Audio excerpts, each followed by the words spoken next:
ما رسیده بدیم به درس اخلاقیات وصیت‌نامه حضرت امام ابو حنیفه ده که حضرت امام ابو حنیفه وصیت‌نامه داشتن و شاگردای بزرگشان 5 تا شاگردشان ده وصیت کرده بودن.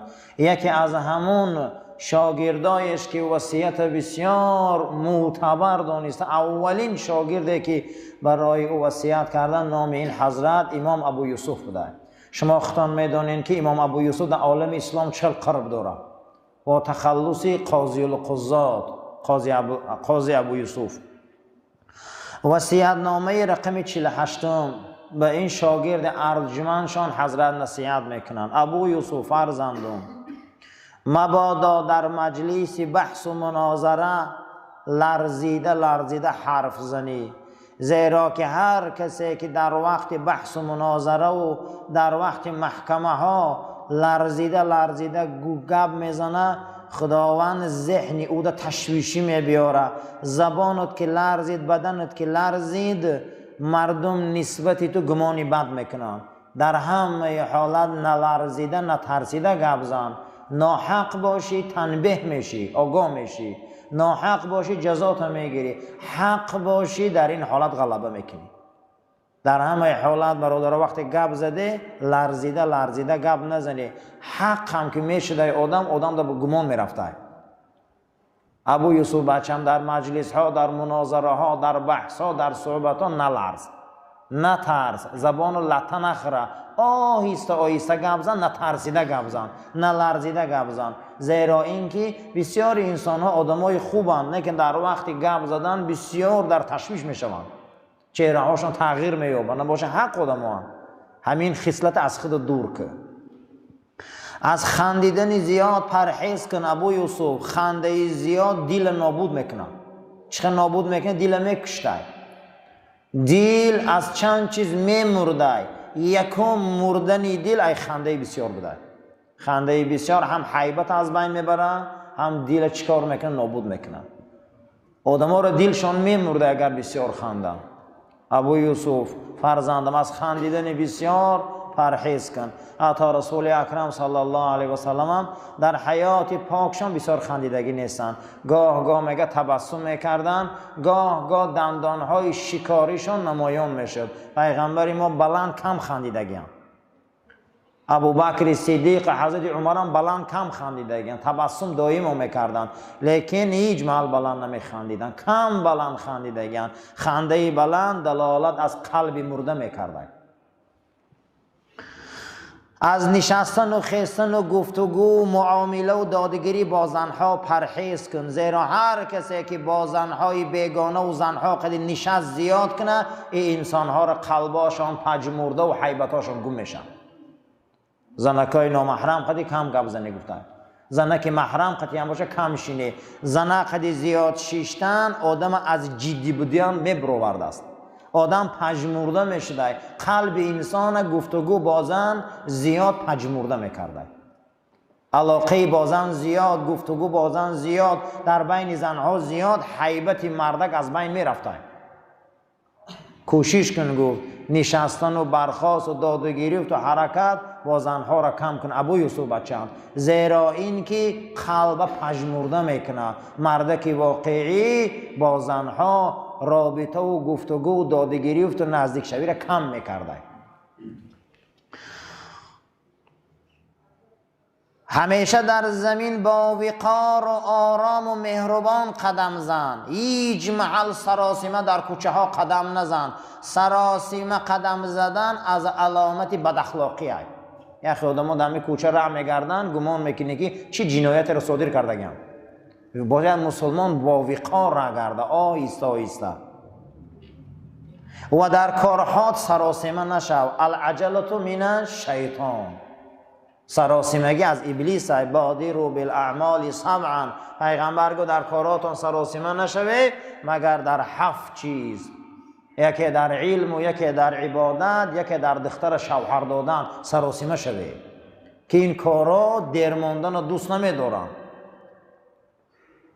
برای همین در همین حدیث گوهربارشان یک چند کار سراسیمه شدن با خوب دانستن. یکی از همون سراسیمگی دخترها را شوهر دادن.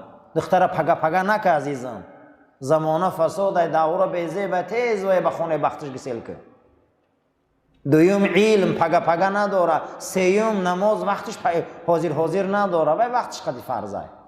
در کارهات عجول سراسیمه نباش، آهسته کارات انجام ده مگر در کارهای ضروری شرعی. در زمین وقتی که ره میگردی با وقار ره گرد، آهسته ره گرد، ملایم ره گرد، سراسیمه نباش. ضرورت باشد میله. اگر کسی ای پشت سر تو را فریاد کرد و از پشت سر تو را صدا بلند کرد و یا تو را مقصد با صداهای امروزه اشتاکشی میگن باید اهمیت نده، زیرا ای پشت فقط حیوان صدا میکنن. این عادت مسلمان نیست. اگر مبادا یک از قفا صدا بلند میکنن و یا از قفا فریاد میکنن و داد میزنن با داد و صدا، اونا اهمیت نده. اگر نام تگیرن و دیگه مسئله، لیکن اگر نام گرفته صدا کنه این دیگه مسئله. لیکن اگر اونها بلند داد زدن و صدا کردن و یا مقصد اشتا کشیدن، در این انسان اهمیت نده، زیرا این عمل فقط حیوانا رو میکنن. تو انسانی از پشت حیوان فقط صدا میکنن، انسان روبروش صدا میکنن. در وقتی گپ زدن هیچ محل داد نزن، صدا تا بلند نکن، زیرا داد زدن و صدا بلند کردن در وقت گپ زدن از علامت بد تربیت بودن انسان است. آدمای بد تربیت بلند گپ میزنن، داد میزنن. همین گپ زدن که همه آدمی که خطاب میکنه همون فهمه بس ایوخی. ای داد زدن اگر برکت میافت عزیزا، خر برکت میافت. همین صدا میکنه که 10 قشلاق میفهمه. اگر قصر مینداخت همین خراخ همه صاحب قصر میشدن. چی ما بلند گپ میزنیم؟ ما همین خیلی انسان‌های سگ مزاج، خر مزاج بسیار داریم. این از علامت تربیت بچونه. ابو یوسف فرزندم در وقتی گپ زدن داد نزن، صدا تا بلند نبرار. اگر گپ زدی پس گپ زن. صدا بلند کردن، داد زده گپ زدن، این از تربیت بد انسان‌ها رو چیکار میکنه؟ خبر میتیم. همیشه عادت کن ملایم بدنه، همیشه عادت کن ملایم گپ زدنه، همیشه کوشش کن آرام گشتنه، همیشه حرکت کن که ملایم باشه. هر کسی که ملایم و آرام باشه او انسان در بازار مردم قیمت داره. هر انسانی که آرام بوده باشه و هر انسانی ملایم شدن گیره و یک قیمتش بلند میشه. آدمای سراسیمه رو هیچ کس دوست نمیداره. آدمای سراسیمه حرکت میکردگی رو هیچ کس نقض نمیبینه. هر کسی را که خواهند گفته حرکت کن، کوشش کن، حرکت کن، کوشش کن که چقدر نرم باشی، چقدر ملایم باشی، همینه بخاطر مشق کن. آدما از روی مشق قهرمان میشن، اما ما هم باید مشق کنیم برای ملایم شدن. باید با وقار باشیم، ملایم باشیم، آدمای نرم خوب باشیم. اینا مشق میکنی. همین قدر سلامت نرم باشه، همین قدر آغوشت نرم باشه، همین قدر گپ زنید نرم باشه، همین قدر در رفتارت ملایم باشه. این انسان ها در بازار انسانی قدر داشتیان، قیمتاشون بلند بود است. در پیش مردم همیشه ذکر خدا را زیاد کن تا همون آدما قد بی معنی گپ زنه همیشه تسبیح گو. هر انسانی که در پیش می ایستن اونها را به تسبیح گفتن عادت کن. همین پیش مردم ده تا این قدر گپی بی معنی کردن تسبیح زنی و خوب بوده. همون انسان ها را نصیحت کردن در کار بوده که تسبیح گیری.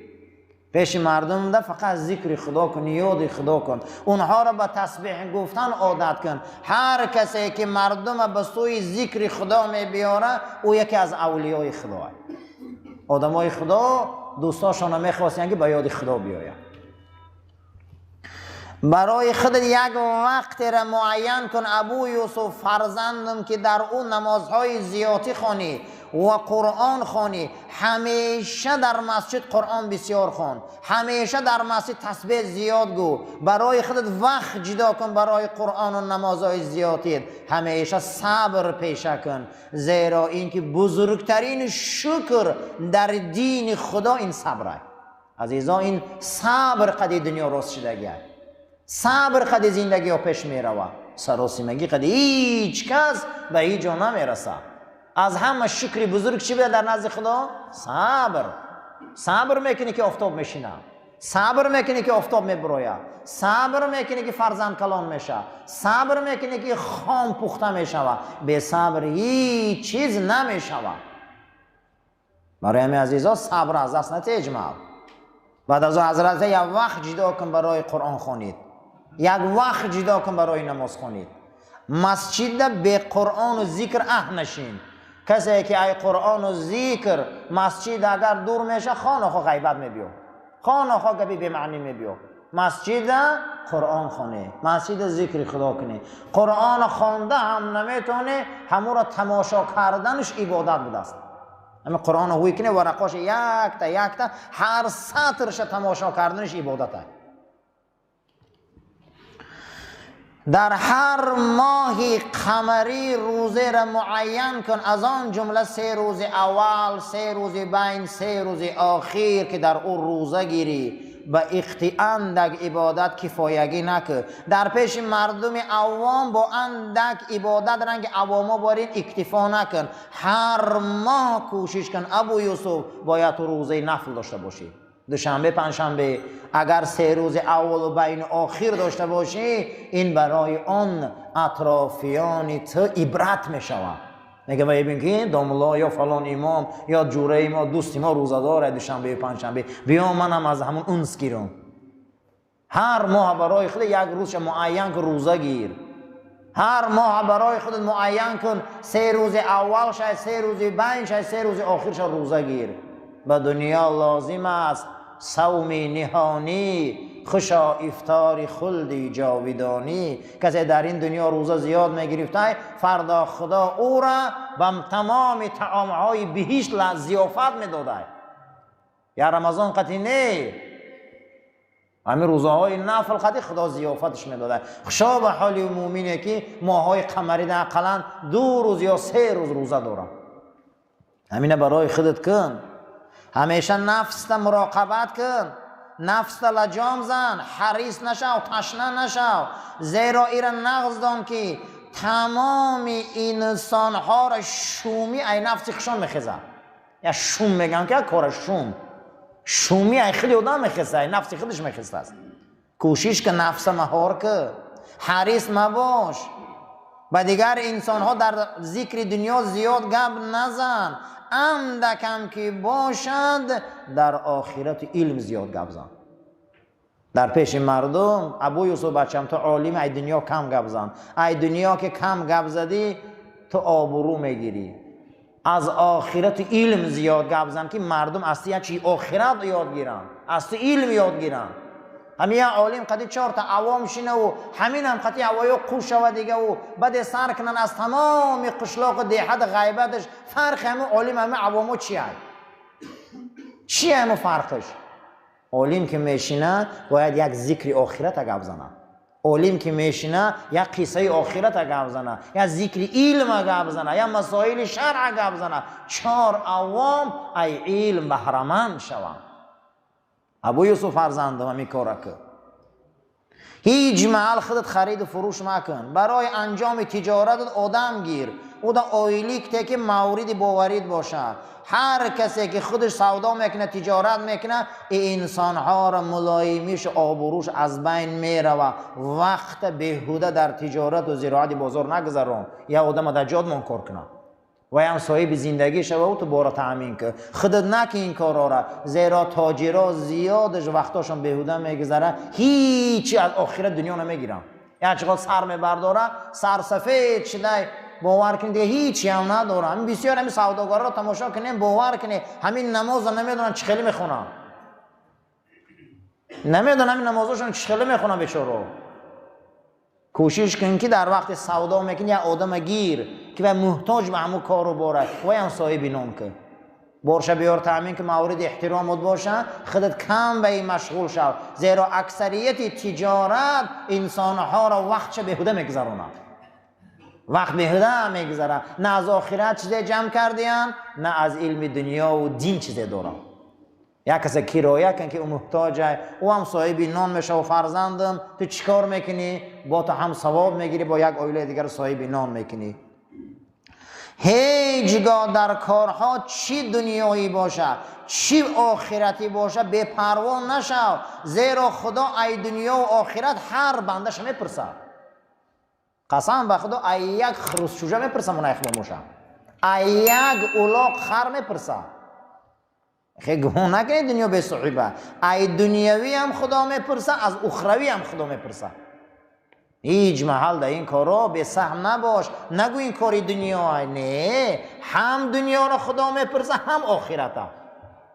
به اهمیت نشو، اینا رو پروردگار میپرسه. اللهم ربنا تقبل منا انك انت السميع العليم وتب علينا انك انت الرؤوف الرحيم برحمتك يا ارحم الراحمين. صفاتنا راست گیری عزیزا.